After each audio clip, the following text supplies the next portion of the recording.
Hi friends, మీకు ఇంతకుముందు నేను చాలా వీడియోస్ చూశాను. మీకు కొత్త పంటను ఒకటి పరిచయం చేస్తున్నాను.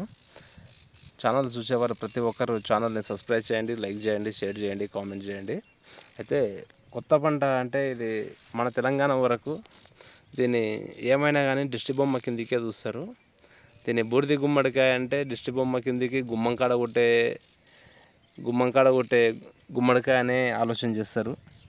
అట్లా కాకుండా దీంట్లో ఉన్న పోషక విలువలు చాలా వరకు తెలియదు. నేను పెట్టిన తర్వాత నేను పెట్టిన పక్కల రైతులు ఎవరైతే ఉన్నారో వాళ్ళు వింతగా చూడడం జరిగింది. బూడిద గుమ్మడికాయ అంటే నా బూడిద గుమ్మడికాయ పెడుతుండే, అది కొడితే పోయేది, దానికి అంత డిమాండ్ ఉంటుందని. సో దాని విషయానికి వచ్చేస్తే బూడిద గుమ్మడికాయ అనేది దాంట్లో ఉండే లాభాలు ఏంటంటే, ఫస్ట్ ఆగ్రాలో స్వీట్ ఏదైతే ఉందో తాజ్మహల్ దగ్గర, ఆ స్వీట్ టేస్ట్ చేయాలంటే ఫస్ట్ అది ఎట్లా తయారైన సంగతి చాలా వరకు తెలియదు. అక్కడ పోయిన టూరిస్ట్ కానీ ఎవరు కానీ పోయి ఆ స్వీట్ని తింటారు. ఆ స్వీట్ అనేది బూడిద గుమ్మడికాయతోటి స్టార్ట్ అవుతుంది. తర్వాత హల్వా చేస్తారు, బూడిద గుమ్మడికాయ హల్వా. దాని తర్వాత బూడిద గుమ్మడికాయ వడియాలు. దాని తర్వాత బూడిద గుమ్మడికాయ జ్యూస్. ఇన్ని రకాల బూడిద గుమ్మడికాయల ఇన్ని లాభాలు ఉన్నాయి. ఇన్ని రకాలమైన ఐటమ్స్ చేసి జనాల్లో వాడుతున్నారు. అయితే ఇది అన్ని విషయాలు ఒకటి అనుకుంటే, మన తెలంగాణ విషయానికి వచ్చేస్తే, మన తెలంగాణలో ఏమైనా కానీ దీన్ని ఒక దిష్టి బొమ్మ లాగా చూస్తారండి. దిష్టి బొమ్మ లాగా చూడడం వల్లనే ఈ తెలియని రైతులు ఎవరైతే ఉన్నారో, ఇంతకుముందు వేయండి రైతులు, వారు దీన్ని ఈయనైంది వేరే పంటలు మన ఏరియాల కందులు, పత్తి, తర్వాత అదే కాటను, తర్వాత మక్కలు, ఇట్లాంటి పంటలు ఎంచుకునే రోజులలో ఈయనైంది బూడిద గుమ్మడికాయ వేస్తున్నాయి. చాలామంది రైతులు వింతగా చూస్తారు, చిత్రంగా ఆలోచన చేస్తారు. అట్లాంటి రైతన్నల గురించి నేను ఈ వీడియో పూర్తిగా అర్థమైతే కొందరు కాకుండా కొందరు అర్థం చేసుకొని పెట్టుకొని ఫైనాన్షియల్గా ఎదుగుతారు. అదేవిధంగా ఈ బూడిద గుమ్మడికాయ అనేది ఇది మెడిసినల్ విలువలున్న కాయ కాబట్టి దీంట్లో మెడిసినల్ వాల్యుయేషన్ ఎక్కువ ఉంది. ఈ మెడిసినల్కు సంబంధించిన పంట కాబట్టి ఈ పంటని 10 మంది రైతన్నలకు సేవ్ చేస్తే, ఆ రైతులందరూ ప్రతి ఒక్కరు షేర్ చేసిన వాళ్ళు తీసుకొని పంట పండించుకొని ప్రతి ఒక్కరికి ఏదో మానవ సేవనే మాధవ సేవ అన్నట్టు వాళ్ళ వంతు సహాయం వాళ్ళు చేస్తారని వీడియో వేయడం జరిగింది. అదేవిధంగా ఫైనాన్షియల్ ఉడకంగా ఎదుగుతారని. అదే బూడిద గుమ్మడికాయ విషయానికి వచ్చేస్తే, చాలా వరకు తెలంగాణలో దిష్టి బొమ్మలా కూస్తున్నారు. సాటి రైతులు దీన్ని పండించే ఈ దిష్టి బొమ్మని ఏం చేస్తారనే ఆలోచిస్తారు. బూడిద గుమ్మడికాయ అనేది ఒకసారి మీరు యూట్యూబ్లో కొట్టండి, దాంట్లో ఉన్న లాభాలు తెలిసిపోతుంది. అయితే కొత్తగా బూడిద గుమ్మడికాయ పెట్టుకోవాలన్న రైతులు ఎట్లా పెట్టుకోవాలన్నప్పటికీ,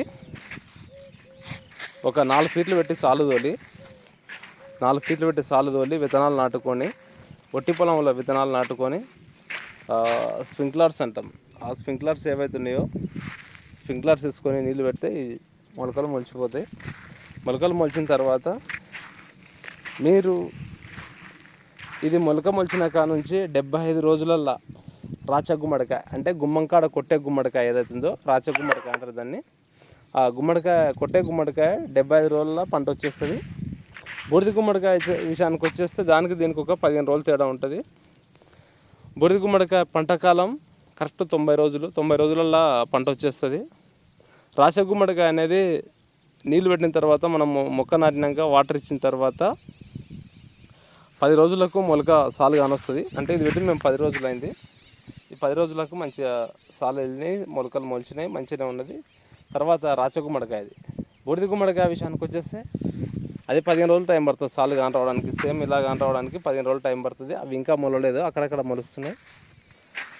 బూడిద గుమ్మడికాయ పంట ఇంతకుముందు మనం ఏదో దీర్ఘకాలిక పంటలు మన తాతలు పెట్టినట్టు ముత్తాతలు పెట్టినట్టు ఏదో ఆయిందాలు, పత్తి, చిరుధాన్యాలు వేసేవారు.